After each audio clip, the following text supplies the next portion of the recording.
what's going on guys, SpankBad from OGN here, and let's just quickly talk about Dark Souls 3. I've been playing this game a lot recently, so much so that leveling up takes almost 200,000 souls per level up. So that's why in this video, I'm going to show you all one of the best farming methods in Dark Souls 3 that I know. Before we start, let me just preface that I am in New Game Plus, so the amount of souls I get may vary depending on whether or not you've reached the same point I'm at, and the area that this works best in is in the Lothric Castle, the Grand Archives bonfire to be exact. This area is pretty late in the game, as in near one of the last Lord of Cinder boss fights late.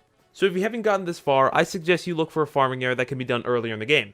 Now, before we get into the actual method, let me just list off a few items that can vastly help the amount of souls you get when using this method or just in general. These items consist of the coveted silver ring, the shield of want, the mendicant staff, and the symbol of avarice. I'm going to be showing you where to get all these items, so if you already have them all or just want to get to the method, click the timestamp on screen to skip the explanation. So the first item you want is definitely the coveted silver ring. It gives you more souls for every enemy you kill, so it'll be very helpful for this situation. You can get it by purchasing the tower key from the shrine handmaid and making your way up the tower, hopping down onto the roof of the shrine, heading to the rafters, and traveling until you get to this illusionary wall. Obviously I already have it open, so just slap it, run on through, jump down to the little area, open this chest. Again, I already have the ring, so it'll be closed once you get here. The second item you want is the symbol of avarice. For those of you who have played Dark Souls before, you'll recognize it as a mimic head, one of the douchiest enemies in the game that'll have you forming the habit of hitting every chest you see just in case.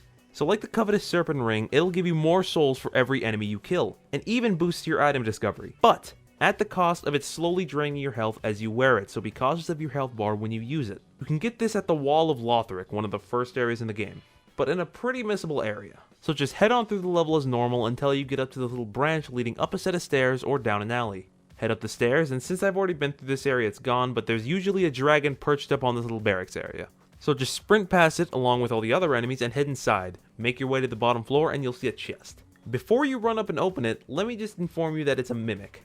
So slap it before you open it, kill it, then pick up the symbol of avarice from its corpse. Third item is the shield of want. If you haven't been noticing patterns, it also gives you more souls for every enemy you kill. You can find this bad boy in the smoldering lake. To get here, you'll want to go to the catacombs of Karthus. Make your way to the rickety bridge leading to the High Lord Walnir boss room, and just slash at the ropes. Be sure you're in the right place, otherwise you'll just end up falling to your death, but if you do it right, you'll end up on this little platform.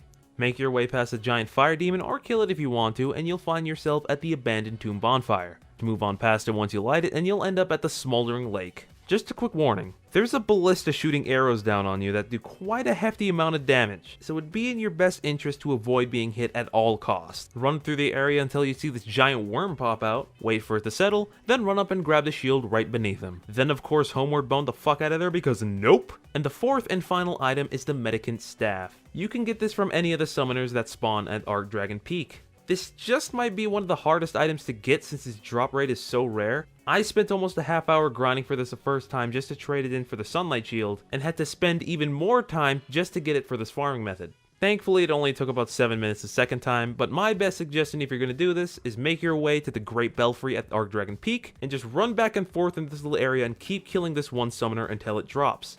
The good thing is, this summoner actually drops a good amount of souls, so it's really just a win-win if you intend on getting the staff. So now for the method itself. Like I said, this is going to be done at the Grand Archives bonfire in the Lothric Castle. First, equip all of the items. As for the staff, if you're not a magic build, it still has a melee attack. Only thing is, it doesn't do much damage, so I suggest you weaken the enemy with a regular weapon, then deliver the final blow with the staff to get the full effect. Once you get this shortcut open, take the elevator up, then hang a right and then a left, making your way up these stairs, then you'll come to meet these 3 golden winged knights. Now, if I recall, these things gave around 17,000 souls when only using the ring and shield on the first playthrough. But in New Game Plus, these guys drop a little over 60,000 souls every time you kill them with all these items equipped. I suggest you run straight to the left and kill the furthest winged knight first, since this method is easier if you're only fighting one at a time. Getting overrun by these guys is not something you want to happen.